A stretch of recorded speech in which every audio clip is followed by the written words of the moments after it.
Le Seigneur soit avec vous. Bonne nouvelle de Jésus-Christ selon saint Matthieu. Matthieu au chapitre 18, les versets 1 à 5, puis 10, puis 12 à 14. À ce moment-là, les disciples s'approchèrent de Jésus et lui dirent: « Qui donc est le plus grand dans le royaume des cieux ?» Alors Jésus appela un petit enfant, il le plaça au milieu d'eux et il déclara: « Amen, je vous le dis, si vous ne changez pas pour devenir comme les enfants, vous n'entrerez pas dans le royaume des cieux. Mais celui qui se fera petit comme cet enfant, celui-là est le plus grand dans le royaume des cieux. Et celui qui accueille un enfant comme celui-ci en mon nom, il m'accueille moi. Gardez-vous de mépriser un seul de ces petits, car je vous le dis, leurs anges dans les cieux voient sans cesse la face de mon Père qui est aux cieux. Quel est votre avis? Si un homme possède 100 brebis et que l'une d'entre elles s'égare, ne va-t-il pas laisser les 99 autres dans la montagne pour partir à la recherche de la brebis égarée? Et s'il arrive à la retrouver, amen, je vous le dis, il se réjouit pour elle plus que pour les 99 qui ne se sont pas égarés. Ainsi, votre Père qui est aux cieux ne veut pas qu'un seul de ces petits soit perdu. » Acclamons la parole de Dieu. Louange à toi, Seigneur. Bien-aimés de Dieu, chers frères et sœurs en Christ, loué soit Jésus-Christ. Loué soit le saint nom de Jésus-Christ. Bonjour à tout le monde. La parole de Dieu que nous écoutons tous les jours, c'est en fait une nourriture spirituelle qui est faite pour nourrir notre âme. Et si notre âme est rassasiée, nous aussi, nous sommes appelés à aller nourrir les autres. Et c'est cette vision qu'a le prophète Ézéchiel que nous avons suivi dans la première lecture. Parce que quand le prêtre dit à la fin de la messe, allez dans la paix du Christ, c'est en fait aller proclamer l'évangile que vous avez reçu. Donc, ce que vous avez reçu du Seigneur, vous ne devez pas garder cela. Que ce soit pour plaire ou pour ne pas plaire, vous êtes tous appelés à annoncer les paroles du Seigneur pour sa plus grande gloire et le salut des âmes. Comme nous le dit la finale de l'évangile, le Seigneur ne veut perdre aucune âme et gardons-nous d'en perdre. Celui qui fera la chute d'un petit, celui-là en répondra. Donc chacun de nous est appelé de par son milieu de vie ou de par son état de vie, est appelé à proclamer les paroles qu'il a reçues. Parce que tous les jours, nous les mangeons. Nous les mangeons et notre ventre est rempli de ces paroles, mais lorsqu'il faut parler, nous ne parlons pas. Lorsqu'il faut dénoncer, nous ne dénonçons pas. Lorsqu'il faut annoncer, nous n'annonçons pas. Lorsqu'il faut renoncer, nous ne renonçons pas. Les paroles que reçoit Ézéchiel, c'est des paroles qui contiennent des chants de douleur, pardon, des chants de deuil, des lamentations et tout ce qui va avec. Ça veut dire que le Seigneur ne sera pas aussi gentil avec nous. Quand il aura à nous châtier, il va nous châtier. Et ce sont ces paroles-là que nous devons annoncer. Que le Seigneur, sa miséricorde, tend à prendre fin. Et si nous ne changeons pas, nous serons frappés de deuil. Nous serons frappés de lamentation et tout ce qui va avec. Parce que je pense que le temps qui nous est donné, non seulement nous n'avons pas assez de temps, alors le temps presse. Et si le temps presse, le Seigneur doit être dur dans ses paroles. Parce que le fait d'être dur, c'est de nous amener à prendre conscience que les enjeux sont grands. Et ces enjeux concernent le salut de notre âme. Alors, s'il continue à nous caresser sur le sens du poil, qui va se convertir? Personne. Qui va accepter, laisser ses penchants mauvais, son mauvais cœur, sa haine, sa méchanceté de côté? Personne. Alors, les paroles du Seigneur ne seront pas les paroles que tu seras riche, tu vas voyager, tu seras ceci, tu vas gagner. Non. Ces paroles seront dures. Et c'est pour ça que le rouleau que mange Ézéchiel, c'est un rouleau qui contient des paroles, on va dire, qui annoncent le malheur. sur le monde qui ne veut pas se convertir. Parce qu'aucune âme ne va entrer au ciel si elle est impure. Ça, il faut le savoir, aucune âme.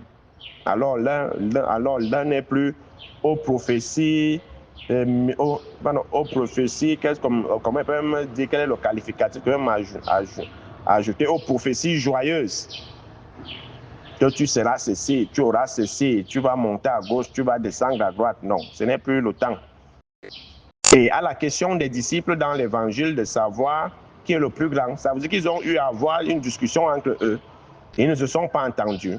Mais derrière leur question se cache en fait un désir de pouvoir. Parce que le fait de venir voir Jésus qui est le plus grand dans le royaume des cieux, c'est en termes de pouvoir, qui commande qui est au-dessus de qui. Et nous sommes tous animés par ce désir de pouvoir-là. Et je crois qu'aujourd'hui, les services que nous sommes appelés à rendre ne sont plus des services, mais ça devient des moyens d'oppression. On se dit que parce qu'on a accès à un tel service, à un tel poste, au lieu de servir, on se met plutôt à brimer les autres, à oppresser les autres. Parce que c'est ça la mauvaise compréhension du service. Avoir accès à une certaine charge ne te donne pas le droit d'opprimer les autres, mais de servir. Et Jésus va prendre l'image des enfants. Pas forcément les enfants que nous voyons chez nous, mais l'image des enfants ici renvoie à ces hommes, à ces personnes simples, humbles, qui sont dépourvues de tout désir de grandeur. Parce que quand vous voyez les enfants jouer, ils ne cherchent pas à savoir qui est le plus grand, qui est ceci. Quand il faut jouer, il faut jouer. Même s'ils se tapent, ils se réconcilient, continuent à jouer. Et ils ont une certaine innocence, une certaine pureté dans tout ce qu'ils font. Alors, c'est ça à quoi le Seigneur nous invite. Et il ne répond pas à leurs questions. Il ne dit pas que le plus grand dans le royaume des cieux, c'est tel. Mais la question est de chercher à entrer dans le royaume d'abord. Chercher d'abord à faire partie de ceux qui vont entrer dans le royaume des cieux que de commencer à discuter qui est le plus grand. Et il nous l'a même dit que le plus grand d'entre vous soit l'esclave de tous, soit au service de tous. Donc celui qui veut s'élever, qu'il soit le plus petit. Parce que le Seigneur élève les humbles et il rabaisse les orgueilleux. Alors le pouvoir ne doit pas nous rendre orgueilleux.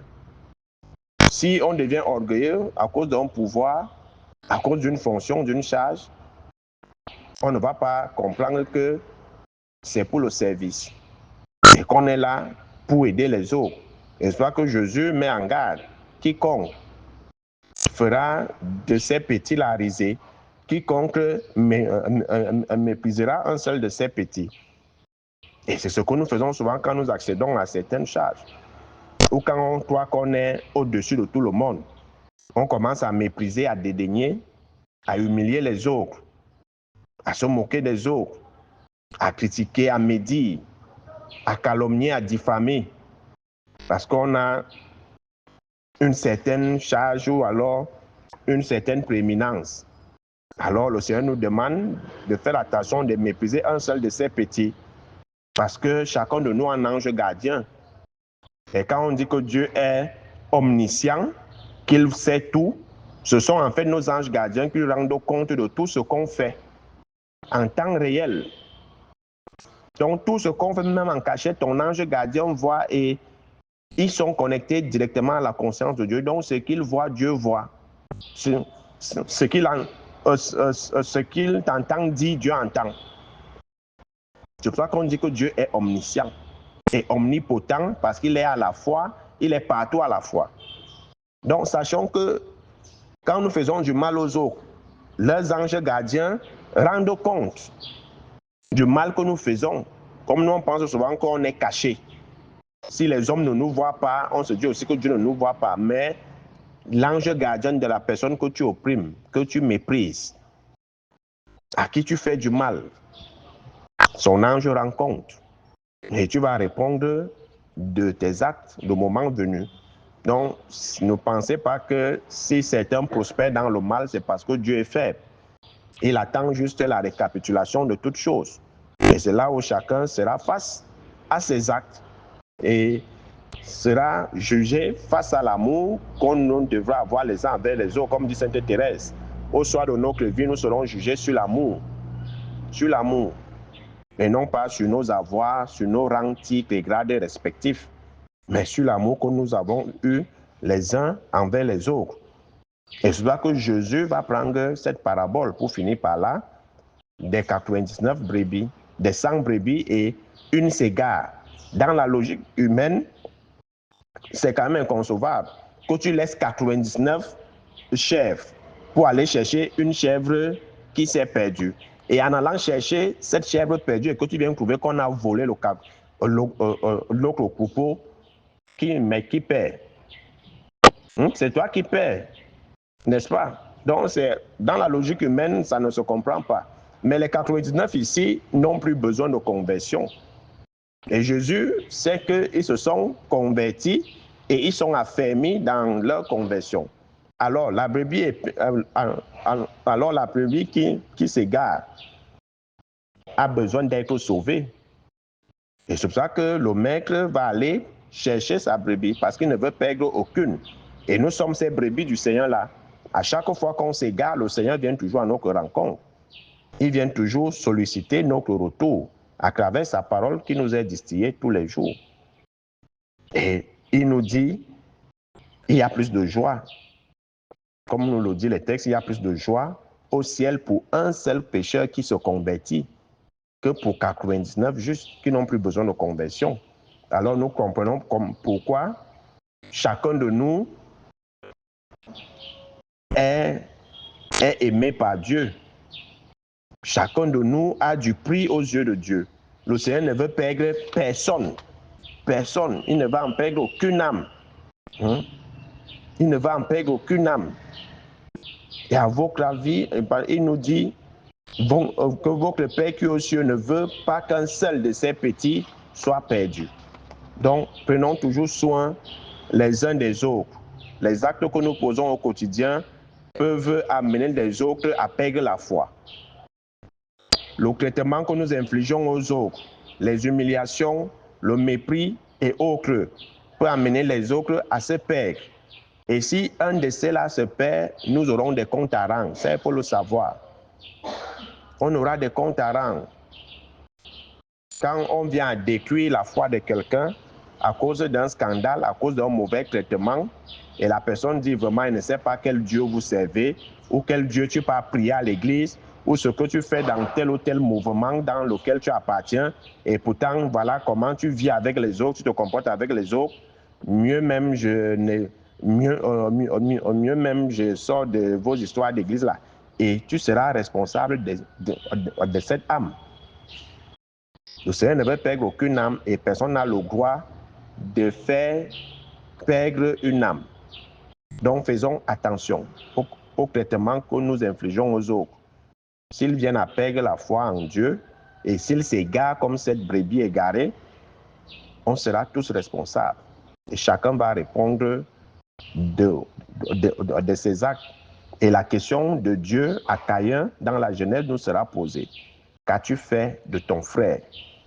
Qu'as-tu fait de ces petits dont tu avais la charge? Qu'as-tu fait de ton prochain? Et personne ne dira comme Caïn, est-ce que je suis le gardien de mon frère? Chacun de nous est responsable de l'un et de l'autre. Ça, il faut toujours le garder en tête. Nous sommes tous responsables les uns les autres. Alors, aimons-nous les uns les autres comme recommande le Seigneur. Et évitons de faire aux autres ce que nous ne voulons pas qu'on nous fasse. Loué soit Jésus-Christ.